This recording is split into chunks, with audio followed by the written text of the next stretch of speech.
On a pris 50% sur l'Ethereum, 90% sur HBAR et 100% donc x2 sur Tezos.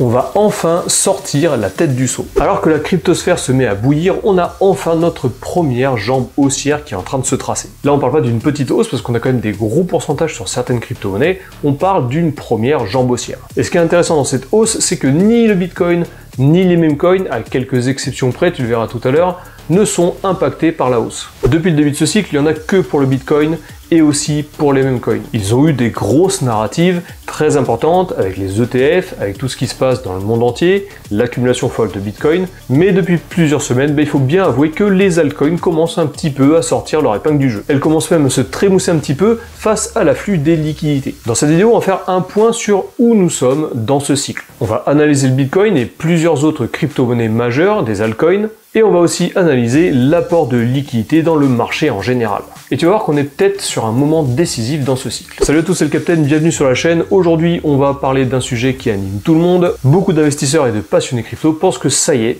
le bull run est enfin lancé. On va examiner, comme je te le disais, le Bitcoin, mais on va aussi regarder l'Ethereum, le Solana et le marché en général. Alors prépare-toi bien et juste avant, clique sur la cloche, abonne-toi, mets un petit pouce bleu si ce genre de contenu t'intéresse. Et avant de commencer, sache que cette vidéo est faite en partenariat avec Maiki. Alors, t'as toujours rêvé de modéliser en quelques clics ton projet immobilier, que ce soit de la rénovation afin de procéder à de l'achat-revente par exemple, ou encore même de ta résidence principale. Et bien cette vidéo est sponsorisée par Maiki, et Maiki c'est une plateforme Web3 qui est reliée sur la blockchain et qui révolutionne les outils de modélisation et de rénovation, et tout ça ce sera intégré dans une plateforme sécurisée sur le réseau Web3. Alors avec Maiki, ton projet il sera modélisé au pixel près. Ensuite, un outil connecté pourra être utilisé par toi, tes maîtres d'œuvre, mais aussi tes clients si jamais tu veux faire de l'achat-revente, ou alors tes locataires si jamais c'est un bien que tu vas louer plus tard. Tout le monde aura une idée très précise du projet, toutes les mises à jour que tu feras sur la plateforme seront automatiquement chiffrées au plus juste pour définir le coût le plus faible de tous tes projets de rénovation et d'aménagement. Maiki, c'est une équipe française. Sur la plateforme, tu as accès à chacun de leurs profils avec un lien directement vers leur LinkedIn. La première levée de fonds de Maiki aura lieu dans les semaines à venir. Je te mets toutes les informations en description de cette vidéo pour que tu puisses suivre le lancement officiel de Maiki. Tu peux aussi rejoindre ce formulaire, tu as le lien également dans la description. Tu t'inscris et tu recevras toutes les news en avant-première pour pouvoir participer à la levée de fonds du projet. Merci encore à Maiki d'être sponsor de cette vidéo. Je te rappelle que la majorité du contenu de cette chaîne ne serait pas possible sans ce genre de collaboration. Je te mets donc le lien vers le site Maiki ainsi que tous les réseaux sociaux dans la description de cette vidéo. Et rappelle-toi, la semaine dernière, je t'ai fait cette vidéo, c'est l'interview de Abel, le CEO de Maiki. Alors maintenant, pour commencer, je vais te poser une simple question. Est-ce que toi aussi tu penses que le bull run a été déclenché avec le début de cette altcoin season? L'Ethereum et le Solana ont montré des signes de reprise très impressionnants. Et du coup, à quoi peut-on s'attendre pour les prochains mois? Est-ce qu'on est vraiment sur le début d'un bull run ou est-ce qu'on est sur un piège haussier ou juste un rallye temporaire? On va peut-être stagner encore pendant plusieurs mois. On va analyser tout ça dans cette vidéo et si jamais tu as une petite idée ou ta propre stratégie ou théorie, dans ce cas-là, tu peux utiliser la rubrique commentaires en dessous de cette vidéo. Ça m'intéresse d'avoir ton avis. Allez, on se retrouve directement sur l'ordi. On va commencer avec le graphe du Bitcoin. On avait tracé ce scénario ici et tu vois qu'on n'a pas eu besoin de redescendre en dessous de ce support pour casser ce triangle ici à la hausse. On a été chercher la target qui était définie aux alentours des 120 000 $, on a même dépassé pour aller jusqu'aux 123 000 $. On est toujours en unité de temps daily, mais ce qui est intéressant, c'est surtout le graphe qu'on va voir juste après, la dominance Bitcoin qui est en train de baisser. Voilà, on a un petit rebond dessus, tu vas le voir, rien de bien méchant, une correction normale, vu la hausse qu'on vient d'avoir sur le Bitcoin et aussi sur les altcoins. On va supprimer ça parce qu'on n'en a plus besoin. Par contre, ce qu'on va surveiller maintenant, c'est un éventuel range entre les 107 000 $, on peut même aller chercher jusqu'aux 110 000 $, une zone, et potentiellement ici entre les 123 et les 120 000 $. On passe donc à la Bitcoin dominance, donc tu vois qu'on a eu un rejet au 66% à peu près, 66% de dominance Bitcoin. On est reparti directement vers le sud, réintégrer cette zone entre les 60 et les 62%. Donc c'est pour ça qu'on a eu une grosse hausse, que ce soit sur l'Ethereum ou encore même le Solana ou d'autres crypto-monnaies. Mais tu vois que là, on a eu un rebond sur cette dominance et on vient retester ici le haut de la zone, c'est-à-dire les 62%, à voir si on va ressortir à la hausse pour pouvoir encore une fois repartir à la chasse des 71%. C'est clairement possible, on le verra tout à l'heure avec l'apport de liquidité globale qu'il y a sur le marché actuellement. On peut très bien avoir beaucoup de liquidités qui vont affluer encore sur le Bitcoin et avoir un marché global, hein, le Bitcoin et les altcoins qui va continuer de monter. Donc ça c'est à surveiller, voilà, si on sort de cette zone à la hausse ou alors si on vient retester le bas de la zone, dans ce cas-là notre scénario d'aller chercher les 70% aura été faux et on partira sur une altcoin season directement après avoir percé cette zone à la baisse. On passe maintenant sur l'Ethereum et là c'est très intéressant ce qui s'est passé. Donc on a eu un bottom aux alentours des 1400 $. On avait tracé ici cette figure de compression qu'on a cassé à la hausse. En fait on l'avait pas complètement cassé à la hausse, on était parti sur un bull trap, un bear trap. Très classique lorsqu'il y a des jambes haussières qui sont en train de se former. On a toujours des pièges haussiers ou des pièges baissiers ou les deux. Ici on a eu les deux. Et après on est parti à la hausse en retraversant encore cette zone là pour aller chercher l'autre zone qu'on avait tracée, qui est une zone historique, hein, aux alentours des 3400-3500 $. Donc on est même allé chercher les 3860 $, le nouveau plus haut. Et là on est en train de faire un pullback, ce qui est complètement normal.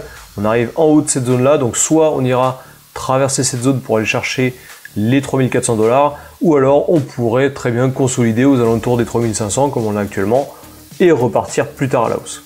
Donc moi le scénario que je privilégie c'est potentiellement ranger dans cette zone là, pourquoi pas aller chercher un nouveau bear trap aux alentours des 3300 $ et repartir après à la hausse. Donc à surveiller dans les prochaines semaines, dans les prochains mois, dans tous les cas, on garde un œil là-dessus et on en reparlera, que ce soit sur le canal Telegram ou alors dans une prochaine vidéo. On passe maintenant sur le graphique du Solana. Donc on a en gros une grosse zone ici qu'il faudra absolument garder, hein, si jamais on veut un Solana qui explose lors de ce bull run. Cette zone elle est entre les 127 $ et les 94 $. On a ici une ligne de tendance qui vient de se tracer avec un plus bas ici, un plus bas ici. On a un plus haut qui s'est tracé ici au niveau de cette zone là. Et ici on a un plus haut qui s'est logé aux alentours des 200-210 $. Donc cette zone là c'est une zone qu'on avait cassée ici, qui avait servi de support ici. Ensuite on l'avait cassé à la baisse. Ça sert par la suite de résistance ici. Ensuite on allait chercher des grosses liquidités en bas. On revient tester la résistance ici. On fait un plus bas et là on a cassé cette zone là à la hausse, donc on a un pullback pour la réintégrer, ce qui est tout à fait normal, hein. La même chose que pour l'Ethereum. Et donc là potentiellement, moi le scénario que je privilégie dans ce cas là c'est tout de suite redescendre, chercher cette ligne de tendance pour aller chercher encore plus de force, pour aller chercher un plus haut qui irait se loger aux alentours des 226 $. Ça nous ferait potentiellement évoluer dans un canal haussier ici, et ça c'est clairement le scénario que je privilégie parce que ça nous permettrait de pouvoir traverser l'été ici avec une correction et repartir à la hausse juste après l'été pour le Solana. Du coup en plus on rencontrerait directement cette résistance ici, et si jamais on casse la résistance à la hausse, on pourrait partir sur le dernier trimestre de 2025 sur une très grosse hausse ici sur le Solana. Allez, du coup on passe vite fait au graphe de la globalité des liquidités qu'il y a dans le marché crypto. Donc aujourd'hui il y a 3,77 trillions de dollars sur le marché de crypto. Ça veut dire 3700 milliards de dollars. Ce qui est intéressant, c'est que à ce niveau-là, en novembre 2024, juste après l'investiture de Donald Trump, on a cassé un dernier plus haut qu'on avait en mars 2024, juste après l'euphorie des ETF Bitcoin. Et depuis qu'on a cassé ce dernier plus haut en novembre 2024, on est parti très fortement à la hausse. Et ce qui est intéressant, c'est que ici, on a eu un plus haut en décembre et actuellement, on est en train de casser encore une fois ce dernier plus haut.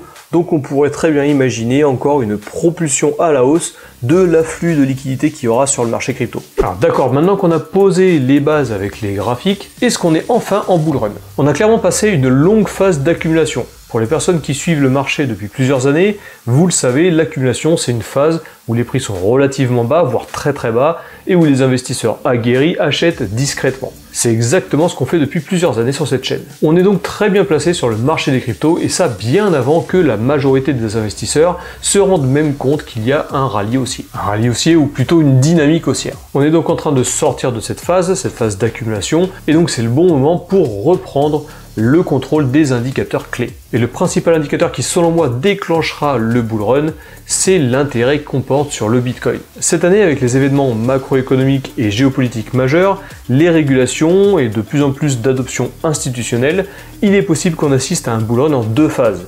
Une première phase avant la fin de l'année, avec une altcoin season suivie d'une nouvelle montée du Bitcoin. Je te rappelle que le troisième trimestre de chacune des années est très propice à l'explosion du marché des cryptos, on l'a déjà vu dans plusieurs vidéos, et suivi d'une deuxième vague haussière encore plus forte en 2026. À l'écran, je te mets le Google Trend, donc l'intérêt du mot Bitcoin dans le monde entier, et ça du mois de mai 2015 à aujourd'hui, donc pendant 10 ans. Donc on a toujours le pic en décembre 2017, il s'agit des 100%, Lors du précédent bull run, on a eu un pic en février 2021 à 77%, et depuis on peine un petit peu à remonter. Lors de l'investiture de Donald Trump, on a eu un nouveau pic à 50%, et là on est tout juste en train de vouloir remonter un petit peu. Donc selon cet indicateur, nous ne sommes pas encore en bull run, du moins nous ne sommes pas dans une phase parabolique du bull run. Et peu importe si le bull run a été déclenché oui ou non, là où ça devient très intéressant, c'est qu'un des grands noms du secteur Bitcoin, un accumulateur de Bitcoin, Michael Saylor, a déclaré quelque chose de complètement fou. Il a déclaré que dans le futur, nous n'aurons plus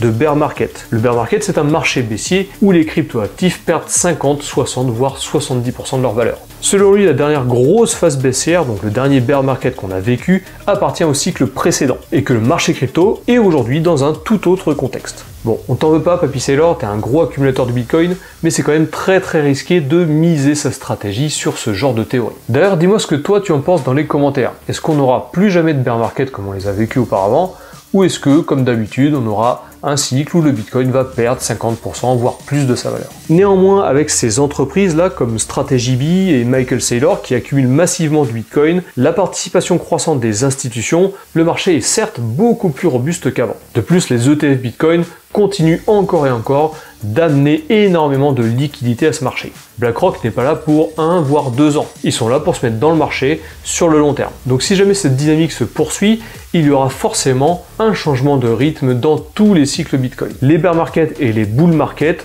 vont sûrement se trouver changés, avec une dominance institutionnelle qui marquera le marché, mais ça, uniquement ceux qui ont une boule de cristal ou un don de prévoyance peuvent en être certains. Et toi du coup, qu'est-ce que tu penses de tout ça? Est-ce qu'on est enfin en bull run? Est-ce que tu as encore des doutes?